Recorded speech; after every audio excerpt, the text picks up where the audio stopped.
The first year dating for me was a disappointment because from day one I knew that I wasn't going to be able to date normally, like the way other people date in high school. Just meeting people, I knew it was always going to be much more of a struggle because there aren't a lot of young gay men in the South, especially Georgia.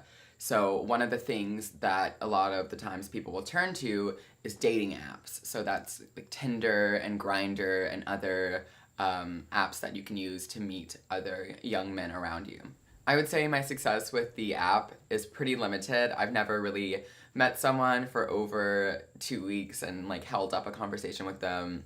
So one of the things that I've definitely noticed while using these apps is like I think there's a really strong presence of internal homophobia. And I don't know if you know what internal homophobia is, but it's basically when the presence of homophobia is in the gay individual who is attempting to be out, yet they still have, due like to society's placement of homophobia, they still have a great deal of homophobia in their own values. One of the ways that like you definitely see internal homophobia, or just honestly like plain out homophobia, come to play is usually more feminine gays are kind of considered less attractive.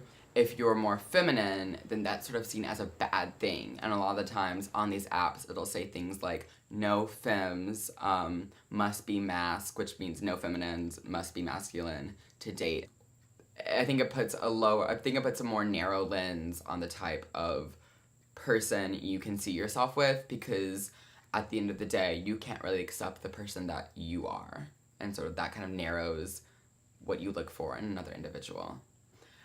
I've had like gay teachers also talk about other teachers who were feminine and kind of like roll their eyes about it. And that's definitely like really scary because, you know, that's kind of a role model. A specific example of my internal homophobia that I kind of dealt with was I remember back like freshman or sophomore year in high school, there was this kid and he wasn't even out, but I knew he was gay. And he wore a lot of makeup and he wore a lot of concealer and foundation and, you know, all that stuff.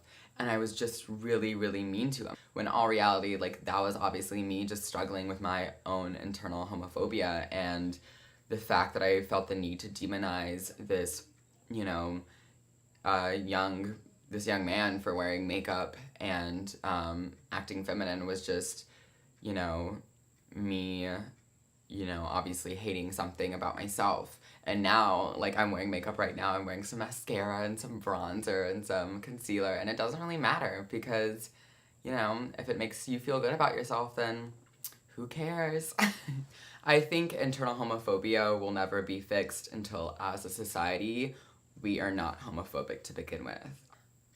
My idea and my hope is that we will become a society that is more accepting, and I think we're already moving towards that. I think social media and just communication among this generation is so different from the way it used to be, and I think with communication comes acceptance and even encouragement, and I think that is really, really beautiful, and I hope that that continues to move forward, and I hope that we can just become overall a society that is more accepting of one another.